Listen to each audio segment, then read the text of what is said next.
अंतरराष्ट्रीय अंतरिक्ष स्टेशन अंतरिक्ष में बनाई गई सबसे बड़ी मानव निर्मित संरचना है। इसे टुकड़ों में बनाया गया था और फिर अंतरिक्ष में प्रक्षेपित करके कक्षा में जोड़ा गया। इस वीडियो में मैं आपको स्टेशन का विस्तृत अवलोकन देना चाहता हूं। हम प्रत्येक मॉड्यूल को उस क्रम में देखेंगे जिस क्रम में वे जोड़े गए थे। हम उन देशों पर भी नजर डालेंगे जो इसमें शामिल थे और स्टेशन के भविष्य की योजनाओं पर भी। तो अगर आप तैयार हैं, चलिए एक अंतरिक्ष स्टेशन बनाने की यात्रा पर निकलते हैं।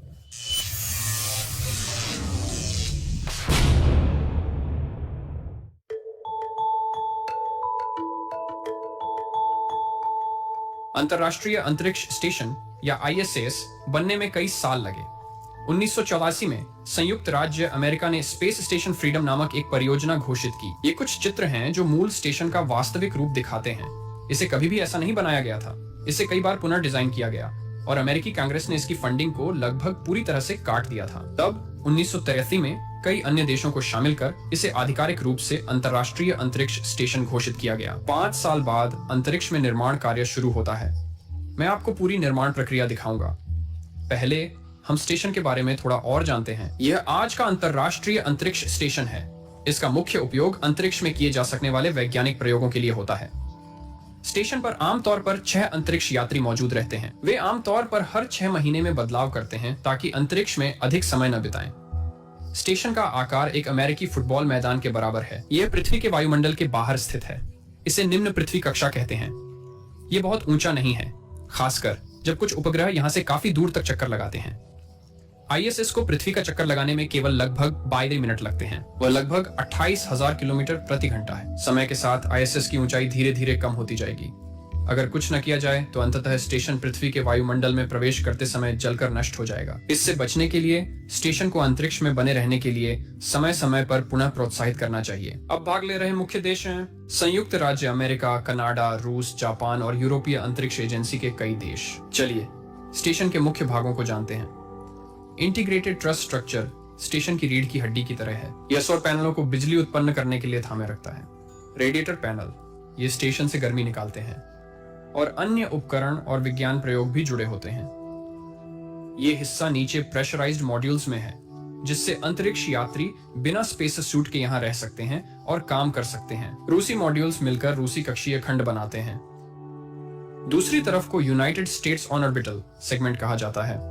ये यूनाइटेड स्टेट्स, यूरोप, जापान और कनाडा के मॉड्यूल्स से मिलकर बना है। स्टेशन के विभिन्न हिस्से, जिन्हें मॉड्यूल्स भी कहा जाता है, दुनिया भर के कई स्थानों पर बनाए गए थे। प्रत्येक मॉड्यूल को इन तीनों रॉकेट्स में से एक द्वारा अंतरिक्ष में प्रक्षेपित किया गया था। अमेरिकी स्पेस शटल, रूसी प्रोटॉन रॉकेट और रूसी सोयुज रॉकेट।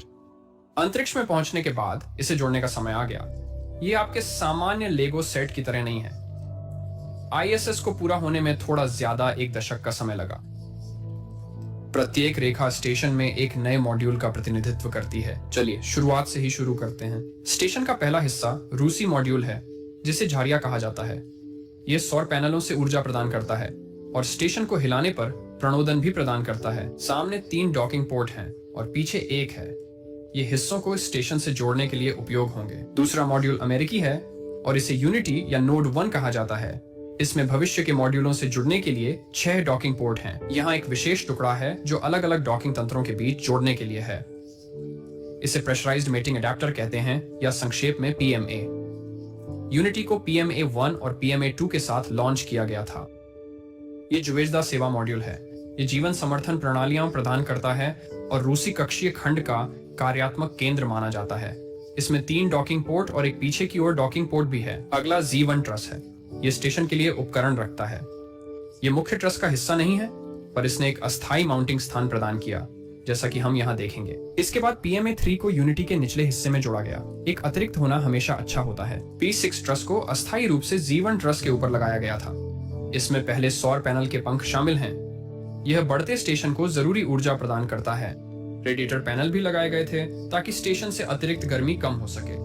इस समय स्टेशन पर इतनी सुविधाएं थीं कि अंतरिक्ष यात्री अस्थायी दौरों के बजाय स्टेशन पर रहना शुरू कर सकते थे। नवंबर 2000 से अब तक स्टेशन पर लगातार मानव उपस्थिति रही है। डेस्टिनी मॉड्यूल को अमेरिकी प्रयोगशाला भी कहा जाता है। यह वह स्थान है जहां बहुत सारा वैज्ञानिक अनुसंधान होता है। डेस्टिनी की स्थापना के लिए थोड़ी फेरबदल की जरूरत पड़ी थी। मार्च 2001 में बाहरी भंडारण मंच 1 या ESP-1 का जोड़ा जाना हुआ। यह स्टेशन के लिए अतिरिक्त पुर्जों को संग्रहित करने का स्थान था। कनाडा ने कैनाडार्म-2 के साथ महत्वपूर्ण योगदान दिया। यह एक रोबोटिक बांग है जो स्टेशन के बाहरी हिस्से में मदद कर सकती है। इसे आमतौर पर स्टेशन के अंदर मौजूद एक अंतरिक्ष यात्री द्वारा नियंत्रित किया जाता है।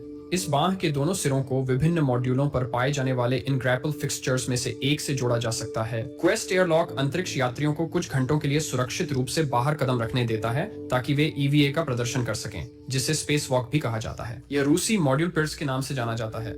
इसे स्पेस वॉक के एयरलॉक या अंतरिक्ष यानों को स्टेशन से जोड़ने के लिए डॉकिंग पोर्ट के रूप में उपयोग में लाया जा सकता है। अब हम एकीकृत ट्रस संरचना शुरू कर सकते हैं। अगर आपको याद हो तो यह स्टेशन की रीढ़ की हड्डी की तरह है। हमारा पहला टुकड़ा S0 ट्रस है और यह डेस्टिनी मॉड्यूल के ऊपर जोड़ा जाता है। इसके बाद मोबाइल रिमोट सर्विसर बेस सिस्टम या MBS को जोड़ा गया था।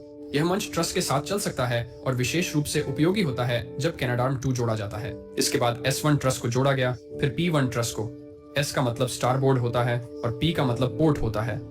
इससे आप जान पाते हैं कि स्टेशन के किस ओर यह स्थित है। प्रत्येक ओर 3 रेडिएटर पैनल लगाने की जगह है। अभी केवल मध्य वाले पैनल ही लगाए जाएंगे। क्वेस्ट एयरलॉक के पास ESP-2 स्टेशन से जुड़ा। ये P3 P4 के 4 ट्रस सेगमेंट्स हैं जिनमें सोलर एरेज और एक रेडिएटर पैनल है।